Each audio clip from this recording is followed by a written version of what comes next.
तो फिल्म की शुरुआत में हमें नामी नाम की एक लड़की दिखाई जाती है जिसकी आंख अलार्म बजने पर खुलती है। नामी सारा ही दिन मोबाइल इस्तेमाल करती रहती है, जिसकी ऑफिस में काम करते वक्त, किसी से बातें करते वक्त और पार्टी में भी बस मोबाइल इस्तेमाल करती रहती है। फिर पार्टी करने के बाद रात को वो बस के जरिए घर जा रही होती है, तो वहाँ उसकी आंख लग गई थी, उसे पता नहीं चलता और उसका मोबाइल गिर जाता है। और जब वो जागती है तो उसे अपने मोबाइल का ख्याल नहीं रहता। मोबाइल के बगैर ही वो अपने घर आ जाती है, जिसके बाद वो एक लड़के को मिल जाता है। फिर अगले दिन भी नामी अपने घर गहरी नींद में सोई हुई थी, जहाँ तभी उसकी दोस्त आकर उसे जगाती है और तब नामी को ख्याल आता है कि उसका मोबाइल गायब है, इसीलिए वो उसे ढूंढने लगती है। पर जब मोबाइल नहीं मिलता तो वो अपने नंबर पर कॉल करती है और फोन एक औरत उठाती है। असल में जिस लड़के के पास फोन था वो अपनी मॉम की रिकॉर्डिंग के जरिए उससे बातें कर रहा था, मतलब कि बोल उसके मुंह में रही थी और वो उनकी आवाज ही नामी को सुना रहा था। वो औरत उसे बताती है कि हाँ, तुम्हारा मोबाइल मेरे पास ही है। ये सुनकर नामी उसे एक होटल में बुलाती है, जिस पर वो मान भी जाता है। वो लड़का फिर उसका मोबाइल चेक करने लगता है, पर पासवर्ड की वजह से उसे नहीं खोल पाता। इस वजह से लड़के को गुस्सा आ जाता है, वो मोबाइल की स्क्रीन ही तोड़ देता है। दूसरी तरफ शहर से दूर जंगलों में एक लड़की की लाश मिलती है, जिसकी हालत काफी खराब थी क्योंकि काफी बेरहमी से उसे मारा गया था। इस केस को एक ऑफिसर देख रहा था, जो अपने साथी को कहता है कि इस कत्ल खून का शक मुझे अपने बेटे जून पर है, जो पिछले 7 सालों से गायब है। जून और कोई नहीं बल्कि वही लड़का था जिसे नामी का मोबाइल मिला था। तो इस सिलसिले में इस ऑफिसर ने बहुत सारी चीजें भी पता की होती है। तो उसका साथी कहता है कि आपको बस शक है, पर उसे पकड़ने के लिए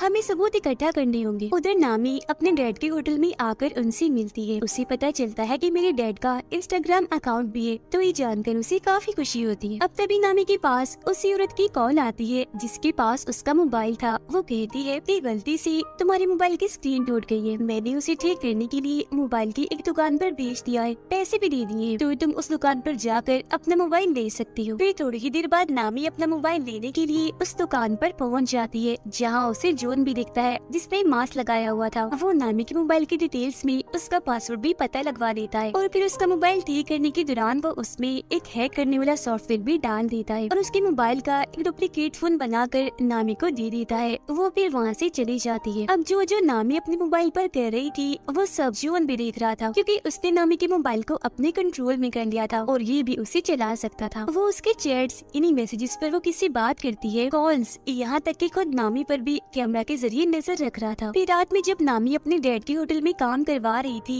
तो तब जून भी वहाँ आता है और उसे बताता है कि मैं यहाँ आता रहता हूँ। वो उसे इसलिए नहीं पहचान पाती क्योंकि दुकान में उसने मास्क लगाया हुआ था। वो नामी से यहाँ की सबसे खास शराब मांगता है। अब क्योंकि वो उसके मोबाइल पर नजर रख रहा था तो उसे सब पता चल जाता है कि नामी को कौन कौन सी गेम्स पसंद है और किन किन चीजों में उसकी दिलचस्पी है, जिससे वो नामी को इम्प्रेस, मुतासिर कर लेता है। और अब उसे अपने बारे में भी बताता है कि मैं एक ऐसी कंपनी में जॉब करता हूँ जो सॉफ्टवेयर, कंप्यूटर और इंटरनेट से जुड़े सारे काम करती है। उन दोनों को बातें करते हुए नामी के डैड भी देख रहे थे। फिर रात को नामी अपने दोस्तों से बातें करते करते सो जाती है और पूरी रात जून उसका मोबाइल ही चेक करता रहता है, जिससे वो उसके बारे में हर एक जानकारी और राज जान चुका था। जिसके बाद अगली सुबह नामी अपनी ऑफिस आती है। वो दरअसल एक कंपनी में काम करती थी। उधर जून अपनी पिछले शिकारी यानी उस लड़की की तस्वीर देखता है जिसका कत्ल उसने किया था, जो और कोई नहीं बल्कि वही थी जिसकी लाश जंगल में से मिली थी। जिसके बाद वो अपना अगला शिकार नामी को चुनता है। उधर नामी के पास उसकी बॉस आती है, कहती है कि हमारी कंपनी को एक काफी बड़ा प्रोजेक्ट मिला है, साथ ही तुम भी काफी अच्छे से काम कर रही हो, मैं तुमसे बहुत खुश हूँ, इसीलिए मैं तुम्हारी सैलरी दोगुनी कर रही हूँ, यानी कि डबल कर रही हूँ, पर तुम इस बारे में बाकी साथियों को मत बताना। अब उनकी ये सारी बातें जून ने भी सुन ली थी। उधर वो ऑफिसर यानी जून के डैड घर आकर अपनी वाइफ से बातें करने लगती है, पर वो जून के बारे में उन्हें कोई बात नहीं बताती। हालांकि उन्हें पता होता है कि जून और उसकी मोम आपस में राब्ते में है और बातें करती रहती है। वो फिर अपनी वाइफ को बताते हैं कि शहर में एक लड़की का खून हुआ है जिसका शक मुझे जून पर है और मैं ये बात जानता हूँ कि तुम उससे राब्ते में हो, क्योंकि मैंने तुम्हारी और उसकी बातें सुन ली थी। जो सुनकर फौरन वो बोलती है कि नहीं, मैं नहीं मानती, मेरा बेटा ऐसा नहीं कर सकता, वो किसी का खून भला क्यों करेगा।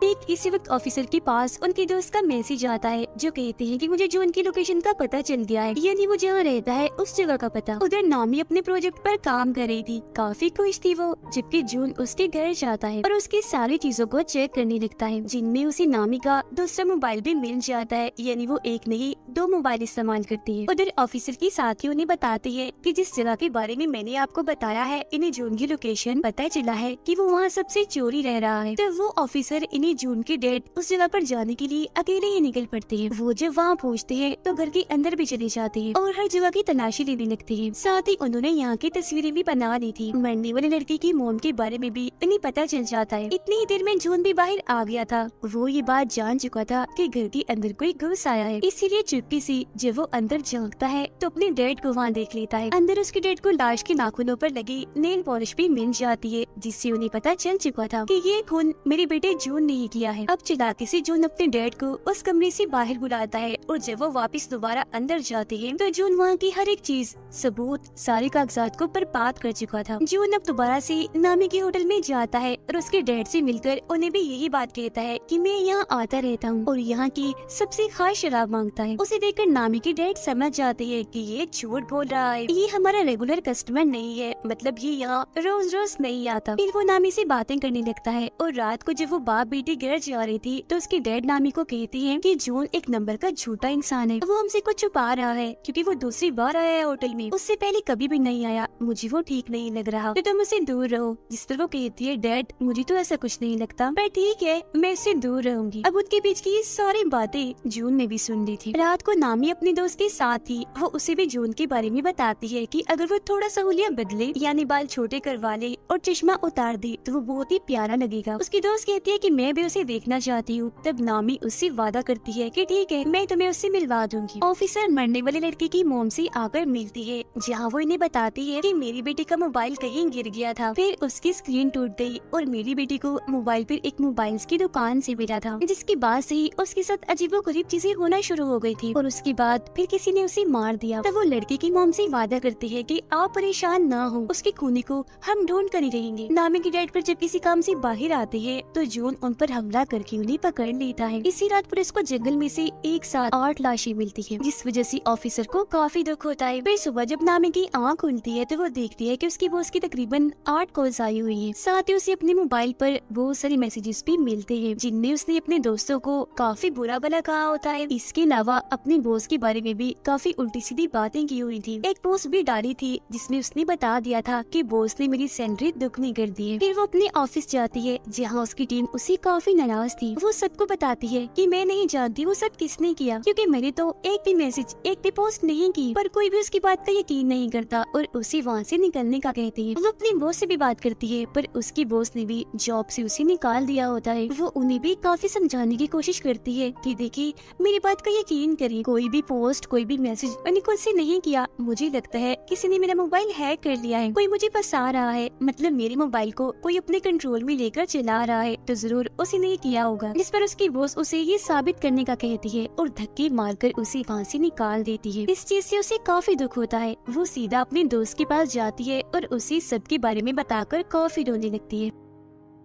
तब उसकी दोस्त उसे सहारा देती है, उसे संभालती है। ये चीज जून ने भी देख ली थी। वो सोचता है कि नामी अपने दोस्त के काफी करीब है, तो पहले रास्ते से इसे हटाना होगा। वो और उसकी दोस्त पुलिस स्टेशन जाती है और इस सब के बारे में बताती है। तब ऑफिसर उनसे कहता है कि ये सब आपके साथ ऑनलाइन हुआ है, इसलिए हम आपकी कोई मदद नहीं कर सकते, क्योंकि जिसने भी आपके साथ ऐसा किया हम उसे नहीं पकड़ सकेंगे। ये सुनकर उसकी दोस्त को काफी गुस्सा आता है, जिसके बाद दोनों यहाँ से चली जाती है। जून अब नामी के डैड के घर पर ही रह रहा था, क्योंकि उसने उन्हें वहाँ बांध के रखा हुआ था। वो उनकी मोबाइल से नामी को मैसेजेस भी करता रहता है, ताकि उसे शक ना हो कि मेरे डैड को किसी ने अगवा कर लिया है। वो दोनों फिर होटल में आकर बातें करने लगती है। इस बारे में सोच रही थी कि आखिर ऐसी हरकत कौन कर सकता है। वो फिर बात करती है कि इस बारे में पता लगवाने के लिए हमें एक ऐसा इंसान चाहिए जो कंप्यूटर और इंटरनेट में काफी माहिर हो। अब तभी यहाँ जून भी आ गया था, जिसके लिए नामी जोश लेने जाती है और वो उसकी दोस्त के साथ मिलकर नामी का फोन चेक करने लगता है। वो फिर जब आती है तो जून उसे बताता है कि किसी ने तुम्हारा मोबाइल हैक किया हुआ है। उस इंसान ने तुम्हारे मोबाइल में एक ऐसा सॉफ्टवेयर डाला है जिससे तुम्हारा मोबाइल उसके कंट्रोल में आ गया है और तुम जो भी करोगी उसे पता चल जाएगा और मोबाइल को वो अपने तरीके से भी चला सकता है। वो फिर नामी को बाहर आता है और बताता है कि ये काम किसी करीबी का है। वो करीबी जिसे तुम्हारे मोबाइल का पासवर्ड भी पता है, क्योंकि पासवर्ड खोलने के बाद ही उसने ये सब किया होगा ना। अब तभी उन दोनों की तस्वीर चुपके से नामी की दोस्त बना रही थी, जिससे उसे काफी अजीब लगता लगता है। वो फिर होटल में जब आती है तो उसकी दोस्त उसे एक खबर दिखाती है जिसमें पुलिस को एक साथ 8 लाशें मिली थी। अब उसकी दोस्त नोट कर लेती है कि नामी मुझसे बात नहीं कर रही। वो उससे इसकी वजह पूछती है कि तुम मेरी बात क्यों नहीं सुन रही, तुम्हारा मूड भी खराब है, क्या हुआ, नाराज हो? जो सुनकर नामी भड़क जाती है,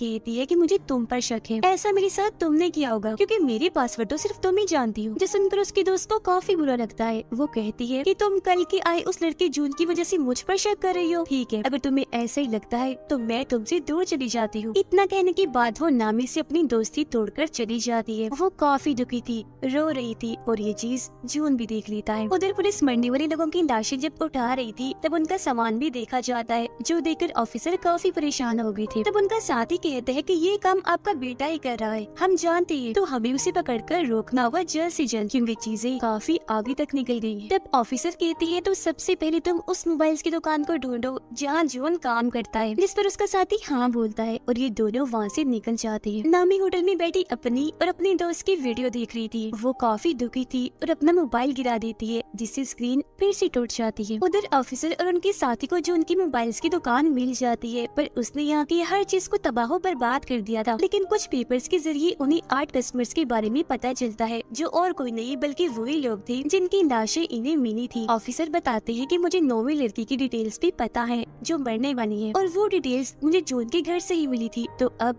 हमें उसको बचा लेना चाहिए। जो सुनकर उनका साथी कहता है कि हमें इस सब के बारे में खबरों में भी चला देना चाहिए ताकि जून को जल्द से जल्द पकड़ा जा सके। अब तभी इधर नामी भी आ जाती है। उसने इन दोनों की बातें सुनी थी और जब वो वहाँ जून का नाम देखती है तो समझ जाती है कि और किसी ने नहीं बल्कि जून ने ही मुझे फंसाया है। उसने मेरा मोबाइल हैक करके वो सारी मैसेजेस और पोस्ट की थी, उसकी वजह से ही मैं आज अकेली हूँ, मेरे पास नौकरी भी नहीं है और मेरी इतनी अच्छी दोस्त भी मुझे छोड़कर चली गई है। वो मजीद जून की कंपनी में कॉल करती है जहाँ से उसे पता चलता है कि इस नाम का कोई भी वर्कर यहाँ काम नहीं करता। जो सुनकर नामी को जून पर काफी गुस्सा आता है और वो फैसला करती है कि मैं उसे अपना बदला लेकर उसे सबक सिखा कर ही रहूंगी। उसकी ये बातें ऑफिसर ने भी सुन ली थी, पर वो उसे ये बात नहीं बताते कि जॉन एक सीरियल किलर भी है, यानी एक खूनी जिसने न जाने कितने लोगों को मार दिया है। पर वो सिर्फ ये कहते हैं कि मैं भी जून को पकड़ना चाहता हूँ, वो अच्छा लड़का नहीं है। जिस पर नामी उन्हें एक आइडिया देती है कि मैं ऐसा करूंगी कि उसे मिलने के लिए घर बुला लूंगी, मैं आप लोगों को भी बता दूंगी, तो उसे पकड़ने के लिए फौरन आप लोग आ जाना। जिस पर वो दोनों ऑफिसर्स मान जाते हैं। फिर अगले दिन जून के पास नामी का मैसेज आता है जो उसे मिलने के लिए बुलाती है, जबकि उसके घर के बाहर नीचे दोनों पुलिस ऑफिसर्स गाड़ी में जून की आने का इंतजार कर रही थी। अब जून नामी की ख्वाहिश के मुताबिक अपना हुलिया बदलता है, जिसे वो अपने बाल काट कर चश्मा उतार कर उसे मिलने चाहता है। वो उसके घर के बाहर नीचे पहुँचता है जबकि नामी ऊपर अपने घर में तैयार हो रही थी। नीचे जब जून आगे बढ़ रहा था तो दोनों पुलिस ऑफिसर्स उसे पकड़ लेती है, पर उसका चेहरा देखकर समझ जाते हैं कि ये जून नहीं है बल्कि कोई और ही है, क्योंकि दरअसल हुलिया बदलने की वजह से वो उसे पहचान नहीं पाई। अब जून उन दोनों को धमकाने लगता है कि मैं तुम्हारे खिलाफ रिपोर्ट करूंगा क्योंकि मैं मासूम हूँ, बेकसूर हूँ और तुम मुझ पर शक करके गन दिखा रही हो। जिस पर ऑफिसर का साथी कहते हैं वो दरअसल हमें गलतफहमी हो गई थी, हम किसी खूनी को ढूंढ रही है। पर जून उनसे कहता है कि खैर जो भी है देख लूंगा तुम्हें।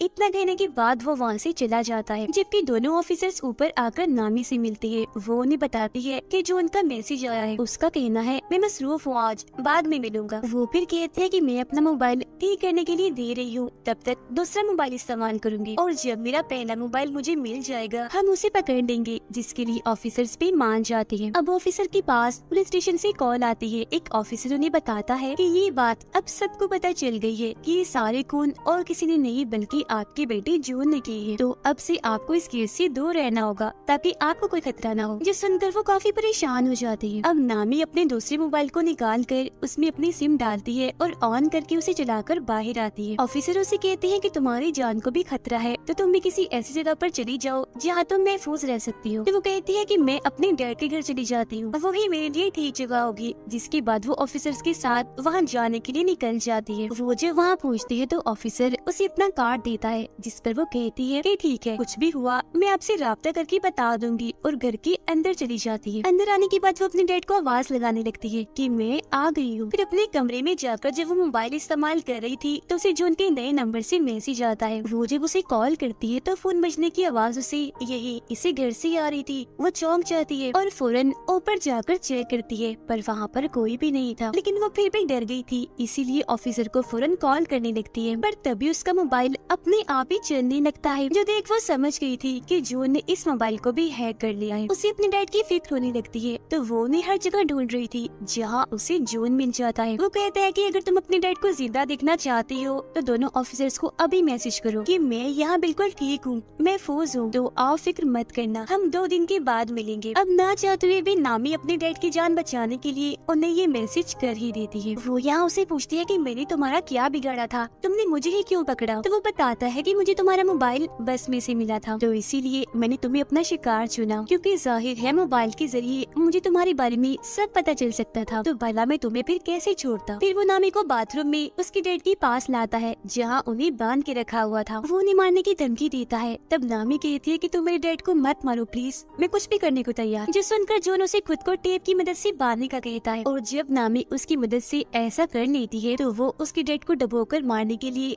टब में पानी छोड़ देता है। ये चीज नामी भी देख रही थी। दुखी होकर वो रोने लगती है, साथ ही वो जॉन को काफी बुरा बुरा भी कह रही थी, तो वो उसे भी उठाकर ठिकाने लगाने के लिए पर टेप लगा देता है और बार टब में छोड़ देता है जो पूरा ही पानी से भर गया था। वो उसकी तस्वीरें बनाकर उसकी बेबसी पर हंस रहा था और वहाँ से बाहर निकल आता है। उसे ऑफिसर का कार्ड मिलता है जिसके पीछे उन्होंने लिखा था नामी सिर्फ कॉल करना, मैसेज नहीं। पर क्योंकि इसने तो ऑफिसर को मैसेज करवाया था तो उन्हें पता चल गया था कि जरूर ये जून ने किया है, तो इसका मतलब वो यहाँ आ रहे थे जून को पकड़ने के लिए। अब जून को भी एहसास हो जाता है कि ऑफिसर्स घर में घुस आए हैं। वो ऑफिसर के साथी को जाकर पकड़ लेता है, पर पीछे से उसके डैड ऑफिसर आकर उसे पकड़ लेते हैं। मगर क्योंकि ये उनका बेटा नहीं होता तो वो इसे मारने लगते हैं और अपने बेटे के बारे में पूछते हैं। पानी में डूबकर नामी मरने ही वाली थी कि तभी ऑफिसर का साथी उसी पानी से बाहर निकाल कर मरने से बचा लेता है। ऑफिसर उसे मार मार कर काफी जख्मी कर देते हैं और अपने बेटे के बारे में पूछते हैं। तब वो कहता है डैड मैं ही आपका बेटा हूँ, जिस पर ऑफिसर मान भी जाती है। तो वो उन पर हंसने लगता है और कहता है कितने बेवकूफ हो तुम,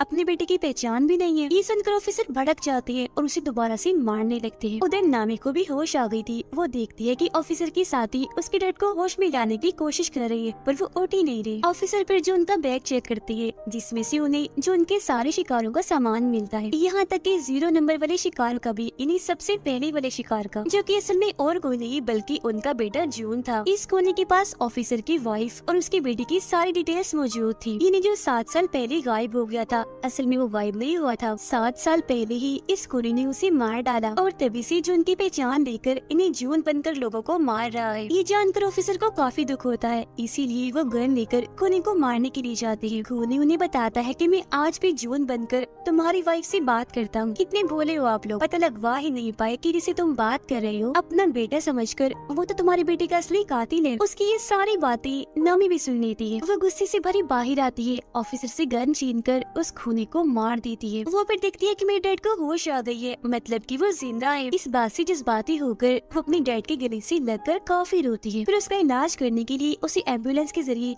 हॉस्पिटल भेज दिया जाता है, जहाँ से पुलिस भी सभी मरने वालों की चीजें इकट्ठा कर रही थी। कुछ दिन के बाद सभी को खूनी के बारे में पता चल जाता है, यानी कि वो ऑनलाइन ही इंटरनेट के जरिए ही लोगों को पकड़कर उन्हें मारता है और अब वो मारा जा चुका है। बस इससे ज्यादा और कोई जानकारी नहीं मिल पाती। फिर नामी जब अपने डैड और दोस्त के साथ होटल में थी तो कोई चुपके से उस पर नजर रख रहा था, जिसे वो खुद भी देख लेती है, पर समझ नहीं पाती कि ये कौन है। तो या तो ये खूनी ही हो सकता है जो शायद मरा नहीं होगा, या फिर ऑफिसर का बेटा भी हो सकता है, या कोई तीसरा इंसान भी हो सकता है जो अब खूनी की तरह ही ऑनलाइन पकड़ पकड़ कर लोगों को मारेगा सिर्फ अपनी इंजॉयमेंट के लिए। और इसी सस्पेंस भरे सीन के साथ ही ये कहानी इधर ही खत्म हो जाती है।